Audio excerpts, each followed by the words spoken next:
नमस्कार। पॉलिटी की last class में हम हाई कोर्ट पढ़ रहे थे। हाई कोर्ट हमारा कंप्लीट हुआ।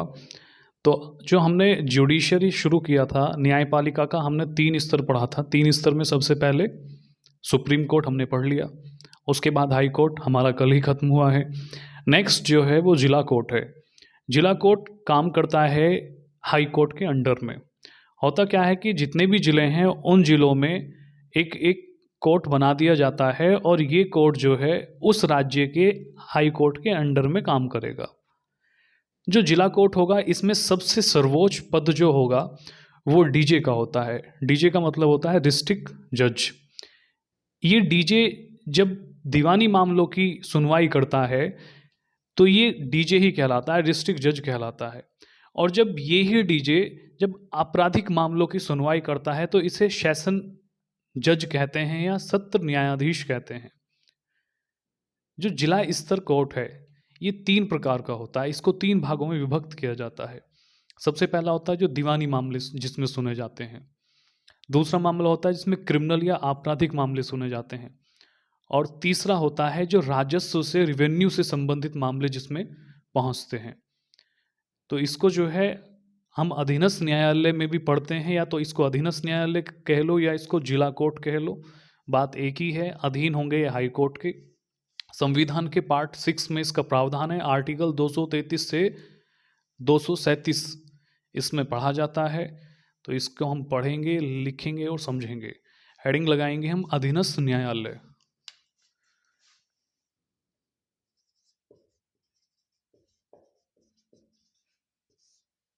अधीनस्थ,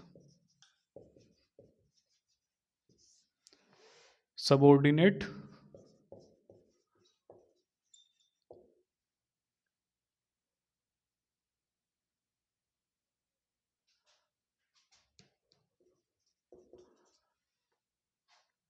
सबऑर्डिनेट कोर्ट्स।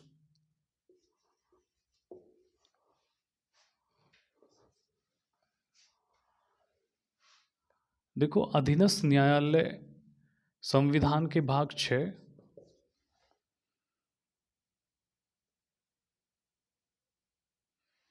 और आर्टिकल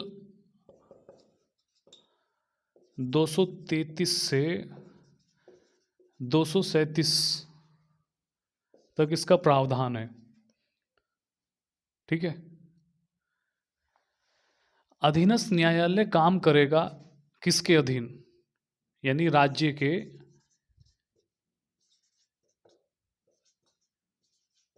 सभी अधीनस्थ न्यायालय संबंधित राज्य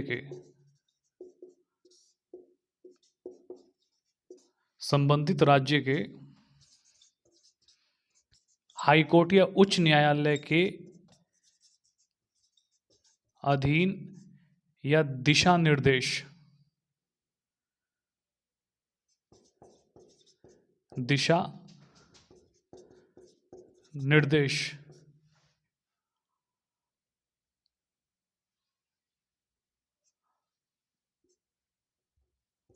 दिशा निर्देश पर कार्य करेगा, कार्य करते हैं।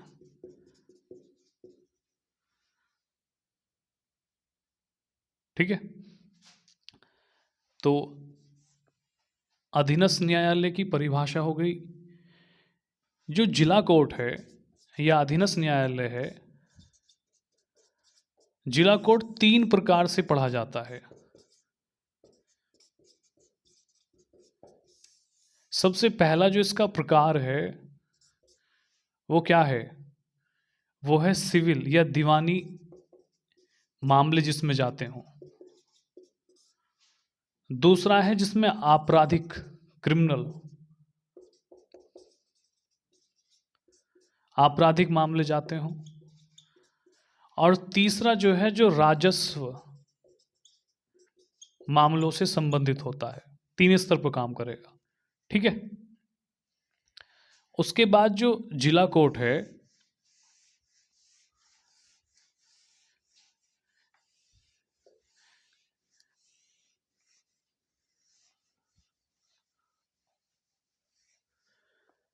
जिला कोर्ट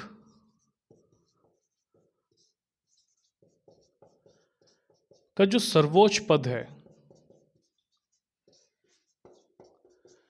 वो डीजे कहलाता है, यानी जिला न्यायाधीश, डिस्ट्रिक्ट मजिस्ट्रेट, डिस्ट्रिक्ट जज, सॉरी, डिस्ट्रिक्ट जज कहलाता है। ठीक है। अब ये जो डिस्ट्रिक्ट जज है, जब दीवानी मामले की सुनवाई करेगा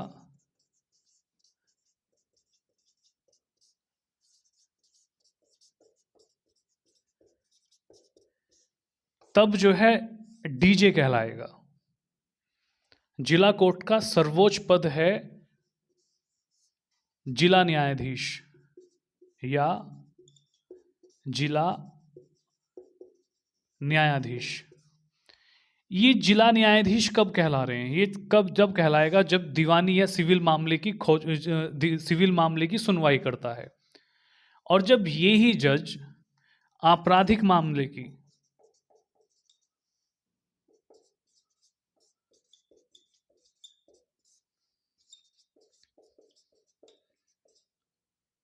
सुनवाई करता है तो ये सत्र न्यायाधीश कहलाता है।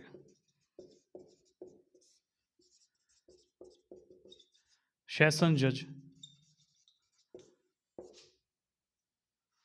ठीक है। ये बात ध्यान रखना कि जो जिला कोर्ट है, जिला कोर्ट 3 स्तर पे काम करेगा। 3 स्तर कौन कौन से होंगे जिला कोर्ट के? सबसे पहला स्तर है जो सिविल मामले देखेगा, दूसरा जो है जो क्रिमिनल मामले देखेगा, और तीसरा रिवेन्यू से संबंधित मामले देखेगा। ये 3 भागों में विभक्त होता है जिला कोर्ट। जब सिविल मामले की सुनवाई जो न्यायाधीश कर रहे हैं, जो प्रमुख हैं, सबसे प्रमुख, वो डीजे कहला रहे हैं, डिस्ट्रिक्ट जज कहला रहे हैं। और जब डीजे या डिस्ट्रिक्ट जज आपराधिक मामलों की सुनवाई करते हैं तो वो सेशन जज कहलाते हैं या सत्र न्यायाधीश कहलाते हैं। तो इसको याद रखना। उसके बाद जो डीजे की शक्तियां हैं उनकी तरफ चलें।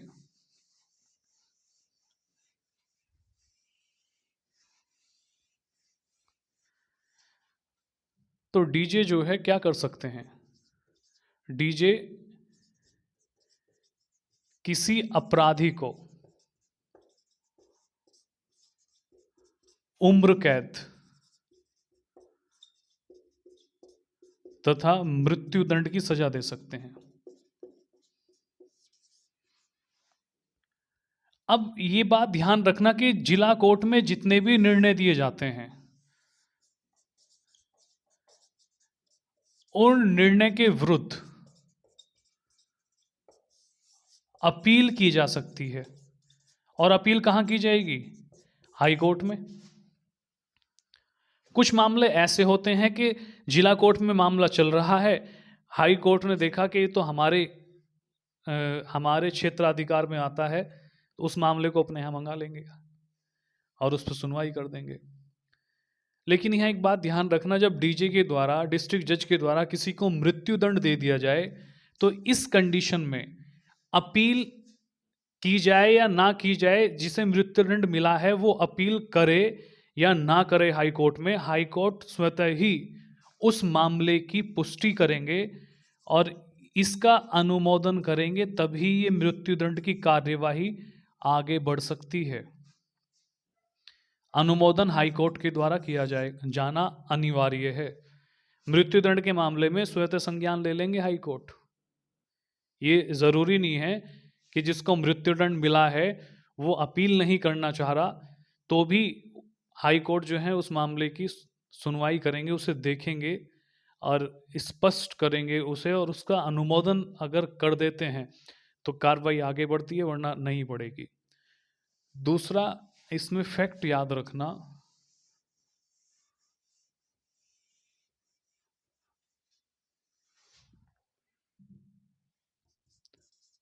डीजे को न्यायिक व प्रशासनिक शक्तियां प्रदान होती हैं। देखो, प्रशासनिक से मतलब जो है, आप ये मत समझना कि डीएम के काम करने लगेंगे, या ये जो है मतलब जो कार्यपालिका से संबंधित काम करने लगेंगे, या विधायिका से संबंधित काम करने लगेंगे। ये जो है बात की जा रही है न्यायाधिकरण से संबंधित, जो न्यायिक क्षेत्राधिकार है, उसमें जो प्रशासनिक कार्य हैं उनकी शक्ति जो है इनके हाथ में आ जाती है, डीजे के हाथ में। ठीक है। उसके बाद जो है, जो हमने 3 स्तर पर समझा था, किसे, जो जिला कोर्ट का 3 प्रकार है,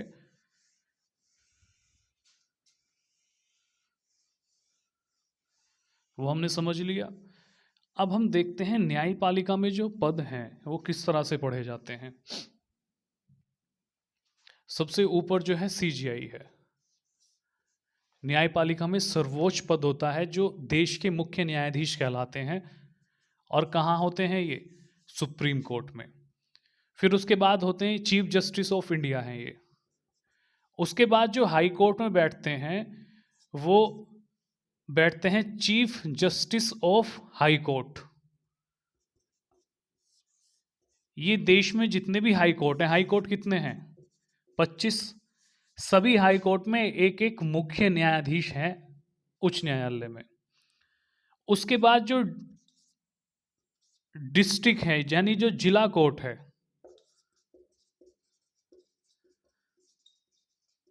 जितने भी डिस्ट्रिक्ट कोर्ट हैं उसमें एक सर्वोच्च पद होता है जिसे हम डिस्ट्रिक्ट जज कहते हैं। जो सत्र न्यायाधीश है,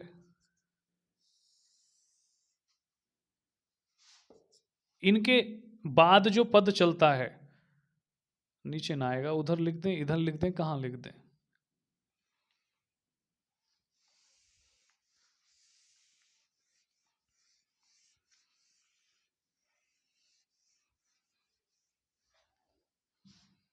यहां सीजीआई, सीजीआई के बाद सीजी ऑफ हाई कोर्ट, मतलब क्या? मतलब जो है उच्च न्यायालय के कौन? न्यायाधीश। फिर उसके बाद डीजे, डिस्ट्रिक्ट कोर्ट से संबंधित होते हैं। और डिस्ट्रिक्ट कोर्ट के बाद जो, यानी डीजे के बाद जो नीचे आते हैं, वो 3 तरह से पढ़े जाते हैं। एक तो सिविल वाले होते हैं,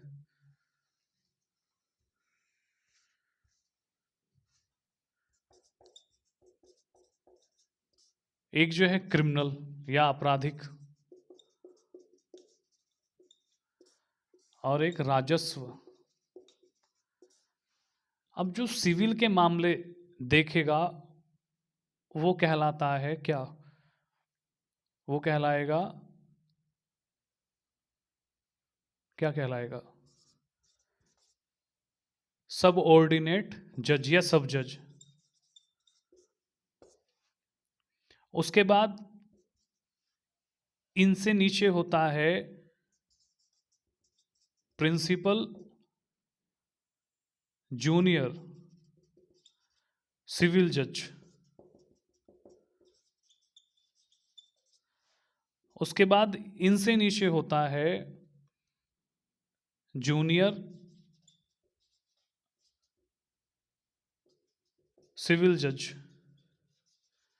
और इसे ही मुंसिफ कोर्ट भी कहा जाता है। सबसे छोटा कोर्ट होता है दीवानी मामले का, मुंसिफ, मुंसिफ कोर्ट। ठीक है। उसके बाद जो आपराधिक मामले हैं, आपराधिक मामले में सीजेएम होता है, जो जिसको हम चीफ जस्टिस मैजिस्ट्रेट बोलते हैं, यानी मुख्य न्यायिक दंडाधिकारी।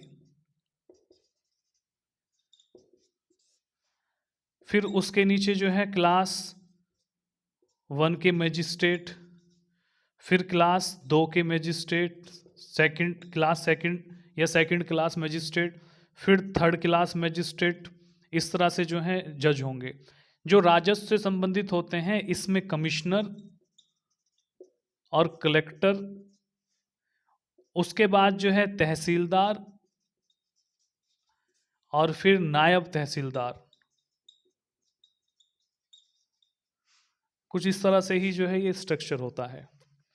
कुछ थोड़ा बहुत ऊपर नीचे हो गया हो तो भी याद कर लेना इसको। अब चलते हैं हम इसकी जो संवैधानिक पृष्ठभूमि है उसकी तरफ। मैंने आपको बताया था ना कि ये थोड़ा आसान है, तो जो जिला कोर्ट का प्रावधान है वो आसान है और आसान चीज़ें जो हैं बहुत ध्यान से पढ़ी जाती हैं।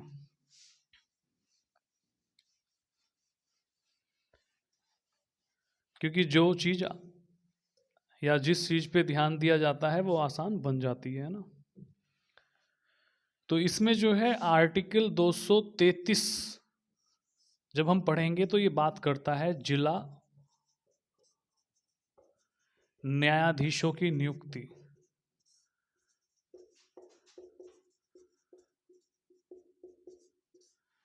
नियुक्ति, ठीक है। इसमें आर्टिकल 233 फर्स्ट क्या कह रहा है? ये कह रहा है राज्यपाल हाई कोर्ट के परामर्श के बाद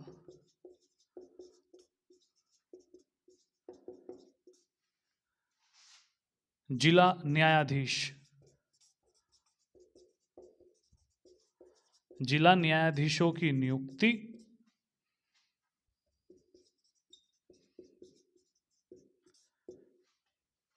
पदस्थापना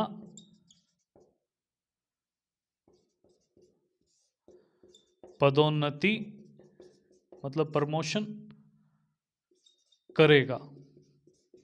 ये आर्टिकल 233 क्लोज फर्स्ट कह रहा है। तो आर्टिकल 233 क्लोज सेकंड क्या कह रहा है उसको और समझ लो।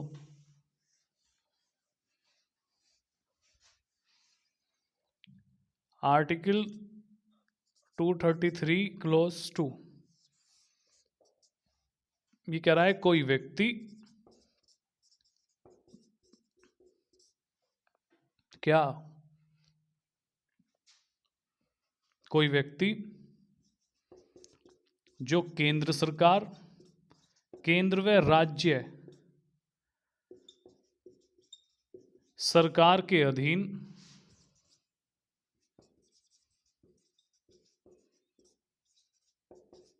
किसी पद पर नहीं है, किसी पद पर नहीं है तथा पिछले 7 वर्षों से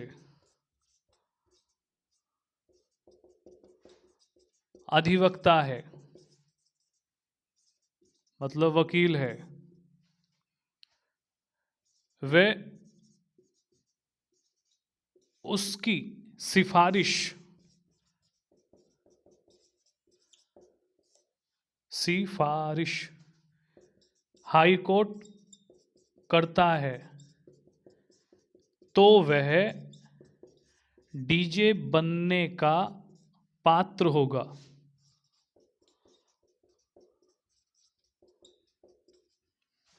डीजे कौन बन सकता है, मतलब डिस्ट्रिक्ट जज कौन बन सकता है?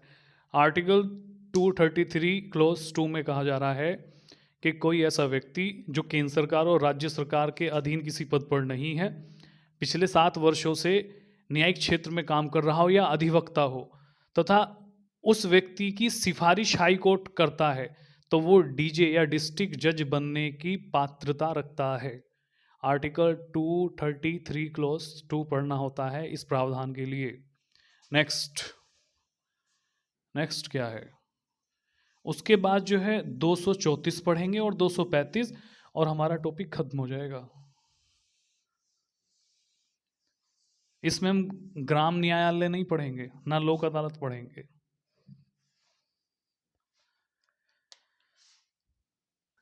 आर्टिकल 234 ये कह रहा है न्यायिक क्षेत्रों में या न्यायिक सेवा में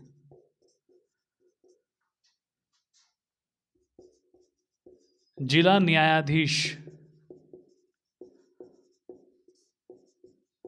से भिन्न व्यक्तियों की भर्ती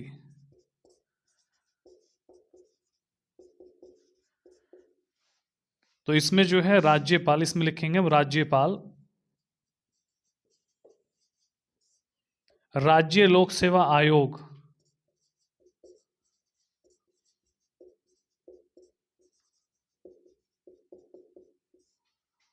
व हाई कोर्ट,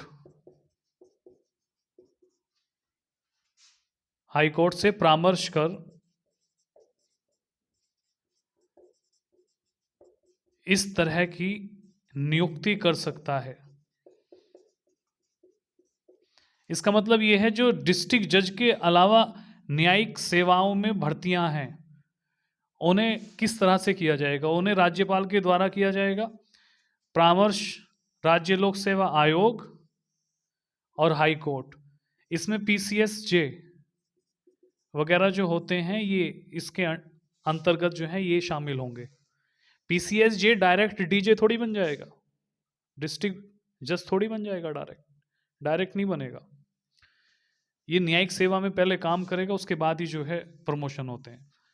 उसके बाद आर्टिकल 235,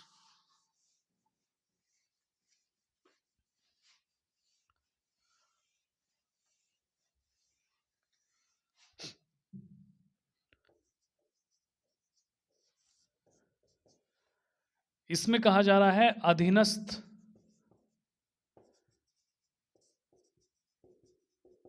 न्यायालयों पर नियंत्रण।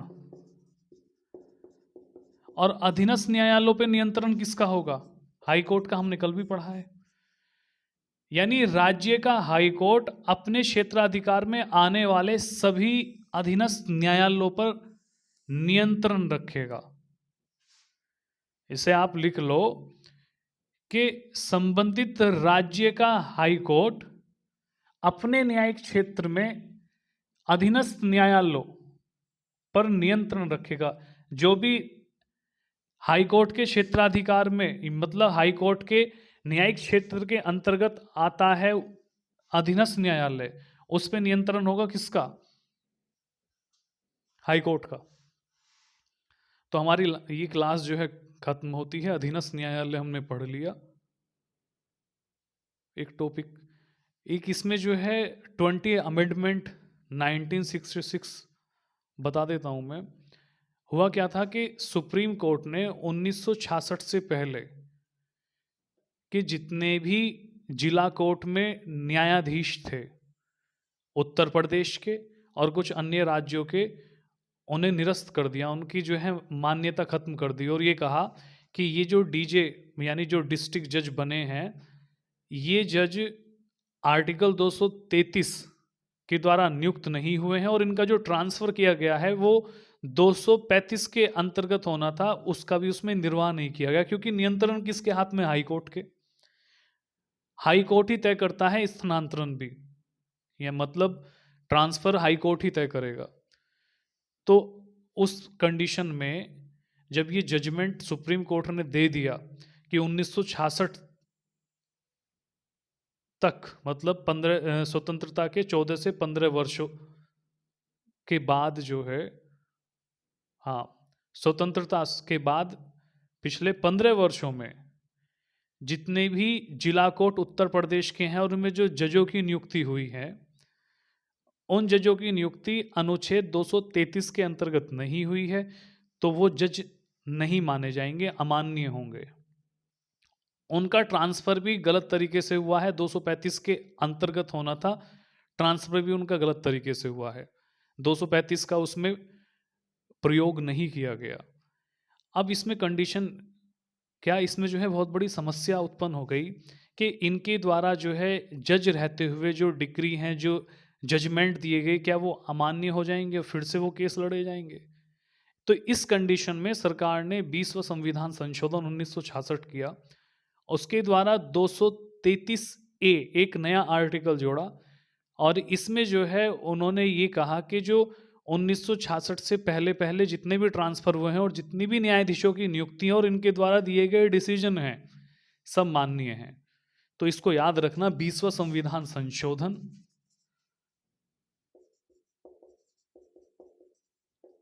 1966 में हुआ।